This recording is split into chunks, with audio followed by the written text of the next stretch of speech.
नमस्कार, मैं मनीष स्वागत करता हूँ आपको अपने इस यूट्यूब चैनल पे। दोस्तों, आज अपन पढ़ने वाले हैं जनहित याचिका, यानी कि अगर इंग्लिश में बोले तो पब्लिक इंटरेस्ट लिटिगेशन। देखिए, ये जो चैप्टर है उसको पढ़ने से पहले, यानी कि किताबी जो पॉइंट है उसको पढ़ने से पहले मैं आपको एक आउटर व्यू समझाने की कोशिश करता हूँ, जिससे क्या होगा कि इस जो टॉपिक है उसमें आपका इंटरेस्ट डेवलप हो जाएगा और एक एक पॉइंट को आप आसानी से ग्रैब कर लेंगे। देखिए, कोई भी चीज़ आपको रटना नहीं है। एक मैं आपको स्टोरी के टाइप का मतलब कि बताऊंगा चीज़ें, तो ऐसे ही आपके दिमाग में चली जाएगी।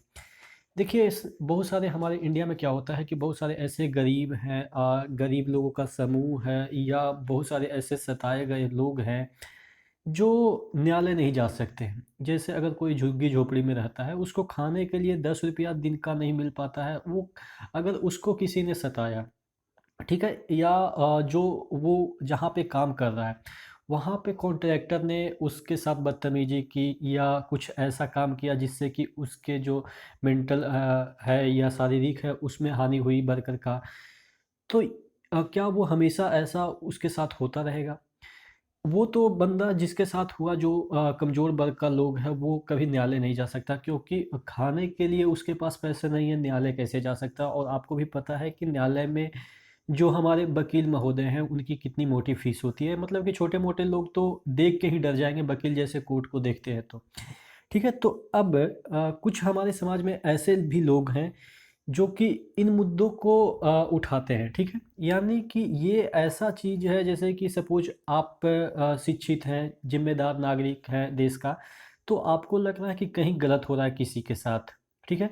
किसी के साथ गलत हो रहा है, कोई इंस्टीट्यूशन उसके खिलाफ गलत कर रहा है या कोई पर्सनल व्यक्ति उसके खिलाफ गलत कर रहा है, और आपको लगता है कि ये चीज़ें जनहित से जुड़ी हुई है, यानी कि ऐसा चीज़ और भी लोग कर सकते हैं, ठीक है? तो आप इस मुद्दे को न्यायालय में ले जाएँगे। हालाँकि आपका कोई ताल्लुक नहीं है जो सता रहा है और जो सताया जिसको सताया जा रहा है, उन दोनों से कोई रिलेशन नहीं है आपका।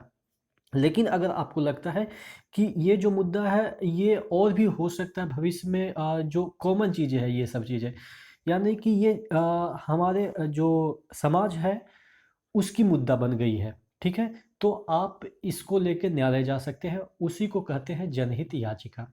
जैसे एक एग्ज़ाम्पल, छोटा-सा एग्ज़ाम्पल दें कि कोई दुकान है, ठीक है? दुकान है, खाने-पीने का दुकान है, रेस्टोरेंट है। वहाँ पे आपने देखा कि 10 वर्ष का बच्चा आपको खाना परोस रहा है। तो आपको लगेगा कि यार ये दुकान भी प्राइवेट आदमी है, बच्चा भी प्राइवेट आदमी है, किसी का बच्चा होगा। तो इन दोनों का मैटर है, मैं क्यों बीच में पढ़ूँ? तो देखिए, यहाँ पे क्या मुद्दा हो गया कि एक 10 वर्ष का बच्चा जिसे कि पढ़ने के लिए मतलब कि पढ़ना ज़रूरी है, उससे काम करवाया जा रहा है, ठीक है? तो अब क्या कीजिएगा कि आप इस मुद्दे को लेके न्यायालय जा सकते हैं, क्योंकि ये जनहित का मामला हो गया, यानी कि ये बच्चा एक बच्चा नहीं हुआ, ये बच्चा एक कलेक्टिव नॉन को रिप्रेजेंट कर रहा है कि जितने विश्व में बच्चे हैं, या भारत के संदर्भ में बात करें कि जितने भी बच्चे हैं, उनसे भी इस तरह का काम करवाया जा रहा होगा। तो यानी कि ये हमारे समाज का एक बुराई हो गया। तो अब ये मुद्दा एक इंडिविजुअल बच्चे का नहीं रह गया, ये मुद्दा पूरे समाज का हो गया, ठीक है? तो ये इसी को हम कहते हैं जनहित याचिका, कि थर्ड पर्सन के द्वारा या जिसको सताया जा रहा है वो भी ये मुद्दा कोर्ट में ले जा सकता है। जनरली थर्ड पर्सन ही ले जाते हैं, जिनको लगता है कि ऐसे करने से हमारे समाज में मतलब कि बुराई फैल रही है, या इसको अगर हम न्यायालय में नहीं ले गए तो ये और भी दिन प्रतिदिन हमारे समाज को और भी कीचड़ में ले जाएगा। तो ये से संबंधित, इस सब से संबंधित अगर हम मुद्दे को न्यायालय में ले जाते हैं तो उसी को कहते हैं जनहित याचिका, ठीक है? अब एक-एक पॉइंट को जो कि किताबी तरीके से है उसको डिस्कस करने की कोशिश करेंगे, और जो आपके प्रश्न बनेंगे एग्ज़ाम में उस पे फ़ोकस करने की कोशिश करते हैं। आपको टोटल पूरा जो चीज़ें हैं वो समझ में आ गया कि एक्चुअल में क्या होता है, ठीक है? अच्छा, अब शुरू से डिस्कस करते हैं, इसकी उत्पत्ति कहाँ पे हुई? ये जो जनहित याचिका है, इसकी उत्पत्ति 1960 के दशक में हुई थी, और ये कहाँ हुई थी? अमेरिका में हुई थी, ठीक है? अमेरिका पहला, आप कह सकते हैं कि वहाँ पे संविधान बना था, तो आप समझ सकते हैं कि संविधान जहाँ पे बनता है तो वहाँ पे इस तरह के मुद्दे उठते रहते हैं। तो ये जो जनहित याचिका है वो 1960 के दशक में अमेरिका में उठी थी। और जो यहाँ की बात करें, भारत के संदर्भ में आपके ऑप्शन दे दिए जाएंगे कि भारत के संदर्भ में कौन से जो मुख्य न्यायाधीश हैं वो अग्रगणी रहे इस मुद्दे को उठाने में भारत के संदर्भ में। तो देखिए देखिए न्यायमूर्ति बी आर अय्यर, न्यायमूर्ति जो बी आर अय्यर है वो है, और पी एन भगवती पीआईएल की अवधारणा के प्रवर्तक थे, जो कि 80 के दशक में ऐसा उन्होंने ये जो अवधारणा है पीआईएल यानी कि पब्लिक इंटरेस्ट लिटिगेशन इंडिया में लाए। ठीक है, कौन से न्यायमूर्ति थे? एक थे बी आर कृष्ण अय्यर और दूसरे पी एन भगवती। हालांकि इन्हीं को father of public interest litigation कहा जाता है भारत के संदर्भ में, पी एन भगवती को। ठीक है, 80 के दशक में यानी कि 1980 के दशक में इन्होंने इंडिया में इसको इंट्रोड्यूस किया। ठीक है, अब देख लेते हैं पीआईएल के निम्न नाम हैं। और देखिए पीआईएल को डिफरेंट डिफरेंट नाम से जाना जाता है, जैसे एक बंदे का 3-4 नाम रहता है ना, गोलू मोलू सोनू, मतलब कि बहुत सारे नाम दिए जाते हैं। तो उसी तरीके से पीआईएल के 3 नाम हैं। पहला क्या है?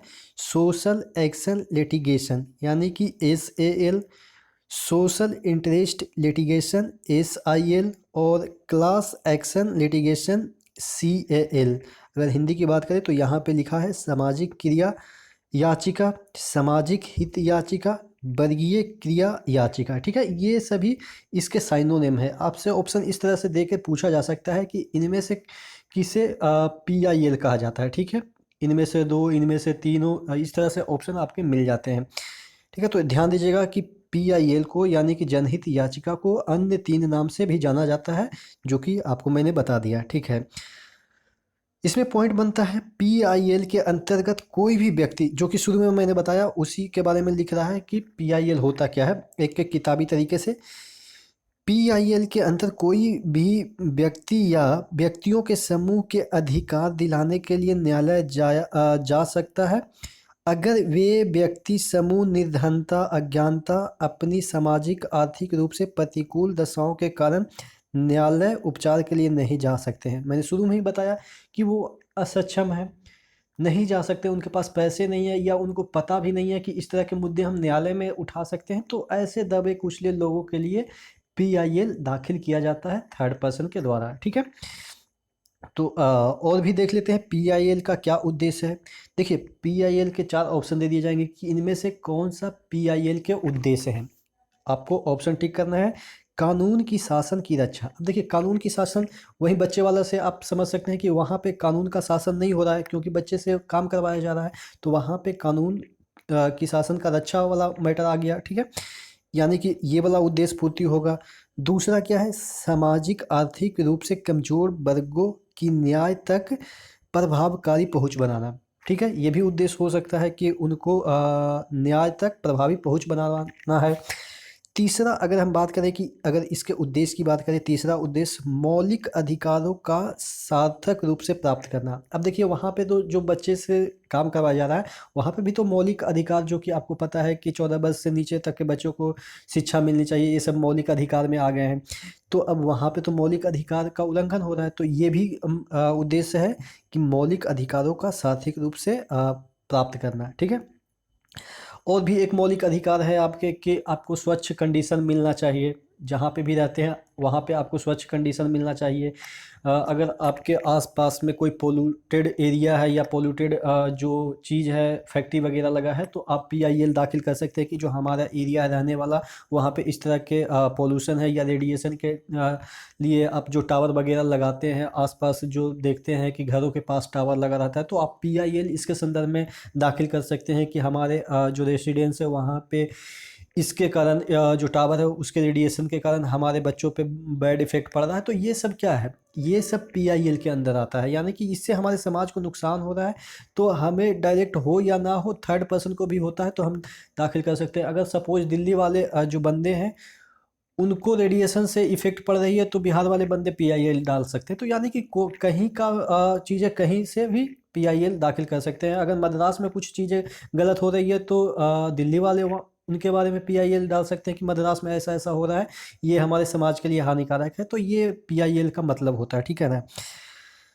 अगला देख लेते हैं पीआईएल के संदर्भ में सर्वोच्च न्यायालय ने कुछ दिशा निर्देश बनाए हैं तथा निम्न कोटियों में आने वाले याचिकाएं ही सामान्यतः जनहित याचिका के रूप में व्यवहार होंगे। यानी कि कहने का मतलब कि कुछ भी आप मतलब कि थर्ड पर्सन के बारे में नहीं कह देंगे जो कि पीआईएल के अंतर्गत आता है। जैसे सपोज एक बंदा है, ठीक है, दूध लाता है और दूसरे को देता है, मतलब कि घर घर पहुंचाता है। अब वो दूध में पानी मिला देता है, तो आप कहेंगे कि ये जो बंदा है ये दूध में पानी मिला रहा है, इसके लिए मैं पीआईएल दाखिल कर दूंगा।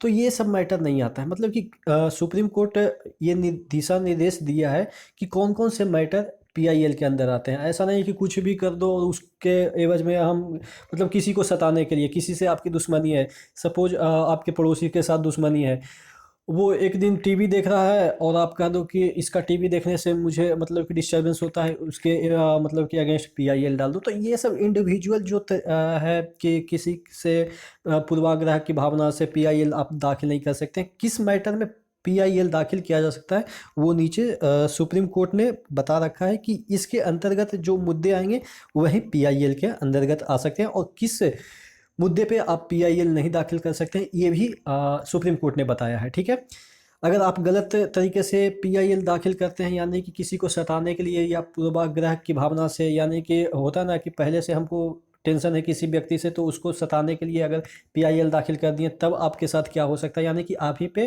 केस हो जाएगा। ठीक है, तो ये सब चीज़ें धीरे धीरे हम आगे डिस्कस करते हैं। तो यहाँ पे पॉइंट है कि कौन से याचिका पीआईएल के अंतर्गत आएंगे। तो देखिए, बंधुआ मजदूर, यानी कि बंधुआ मजदूर जिसको होता है ना कि इसका बाप भी मेरा मजदूर है, इसका बेटा भी मेरा मजदूर बनेगा।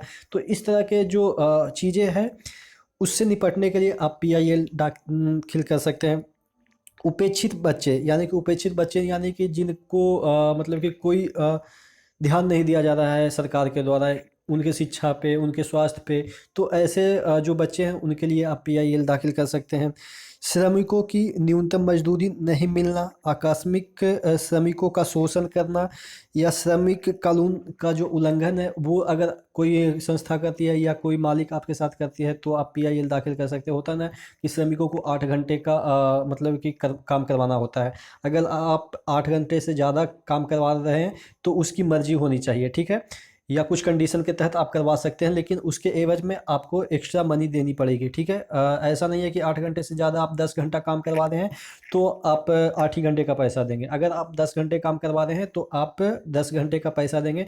आपने देखा होगा कि बैंक में 9 9 घंटे काम होते हैं, 10 10 घंटे काम होते हैं। तो आपने देखा होगा कि बाद में मॉडिफिकेशन करके क्या कर दिया गया, सैटरडे को छुट्टी कर दिया गया। तो कहीं ना कहीं कंपनसेशन किया जाना चाहिए। ऐसा नहीं है कि आप उसको जबरन, आपके अंदर काम करता है तो मतलब कि कुछ भी करवा लो। ठीक है, तो इस तरह से अगर कोई शोषण करता है तो आप पीआईएल दाखिल कर सकते हैं।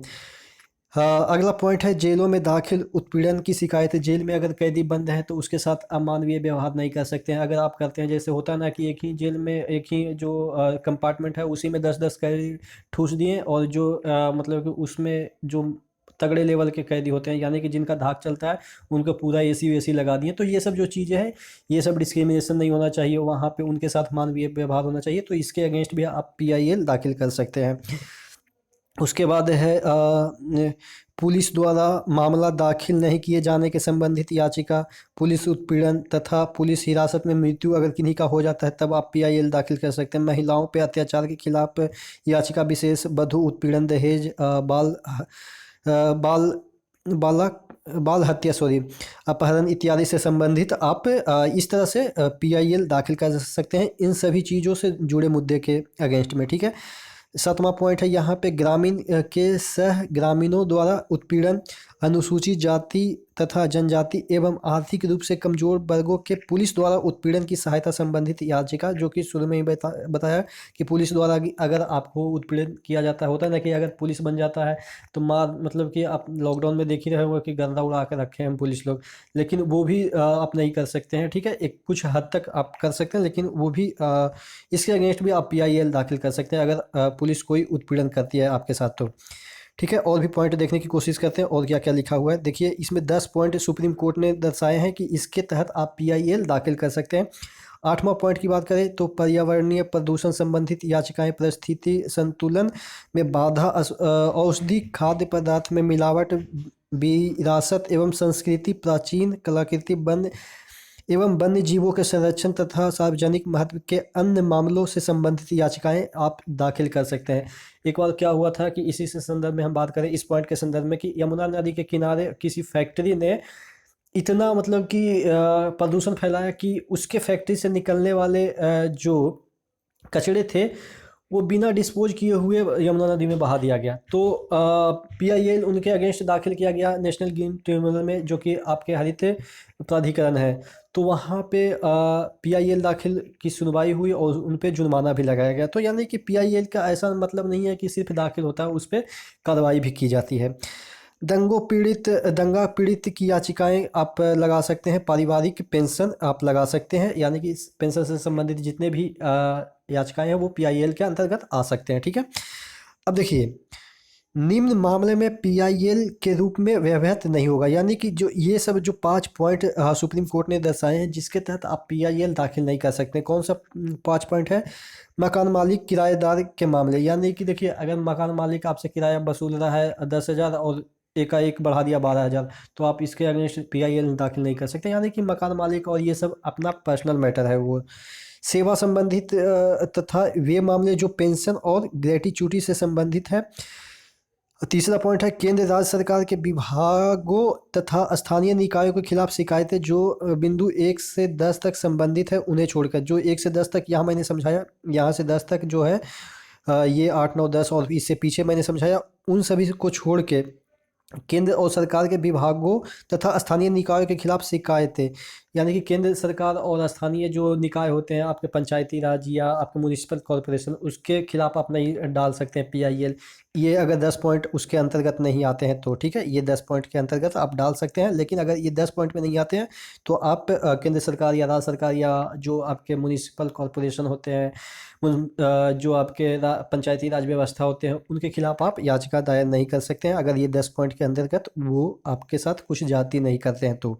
ठीक है, मेडिकल तथा अन्य शैक्षिक संस्थानों में नामांकन से संबंधित है, उसमें PIL आप दाखिल नहीं कर सकते हैं कि अगर आपका सिलेक्शन नहीं हुआ मेडिकल कॉलेज में तो आप PIL दाखिल कर दीजिए। ठीक है, हाँ कुछ ऐसा प्रोविज़न है जिसके तहत आप कर सकते हैं। अगर आपको डिस्क्रिमिनेशन के तहत आपको नहीं लिया गया कि आप हिंदू हैं या आप मुस्लिम हैं इसलिए आपको नहीं लिया गया, आप मतलब कि माइनॉरिटी से है या आप अनुसूचित जाति से है इसलिए आपको नहीं लिया गया, तो वो अलग मुद्दा हो जाता है। ठीक है, जल्दी सुनवाई के लिए उच्च न्यायालय एवं अधीनस्थ न्यायालयों में दाखिल याचिकाएं।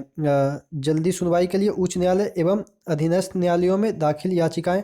अच्छा, इसमें देखते हैं PIL के दुरुपयोग के लिए निम्न दिशा निर्देश निर्धारित किए गए हैं। शुरू में ही मैंने बताया कि PIL का मतलब ये नहीं कि किसी को मतलब कि आप केस में फंसा दें। ठीक है, इसका दुरुपयोग ना हो इसलिए जो सुप्रीम कोर्ट है निम्नलिखित दिशा निर्देश जारी किए हैं। ठीक है, किस मामले में कर सकते हैं, किस मामले में नहीं कर सकते हैं, और अगर दुरुपयोग करते हैं तो क्या होगा, ये भी सब चीज़ें दे रखा है। तो यहाँ पे देखते हैं कि दुरुपयोग रोकने के लिए क्या क्या दिशा निर्देश जारी किए हैं सुप्रीम कोर्ट ने। न्यायालय समुच्च जरूरी और वैध PIL को अवश्य प्रोत्साहित करे तथा विशेषतर कारणों वाले PIL को हतोत्साहित करे, यानी कि जो सच्चा PIL है उसको प्रोत्साहित करे और जो झूठे फेक तरीके से PIL दाखिल किए जाते हैं उसको हतोत्साहित करे न्यायालय, ऐसा सुप्रीम कोर्ट बोलता है।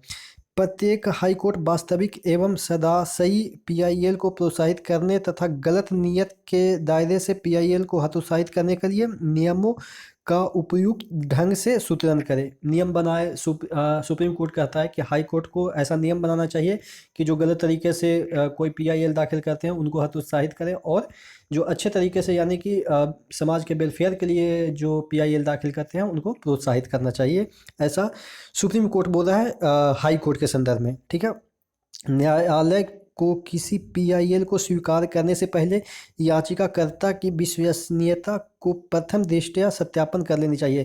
यानी कि कहने का मतलब ये है कि चोर उचक्का तो नहीं डाल रहा है PIL, यानी कि PIL डालने वाला व्यक्ति नॉलेजेबल है कि नहीं। ठीक है, उसकी क्रेडिबिलिटी क्या है, यानी कि वो समाज में अपना अच्छा मतलब स्थान रखता है।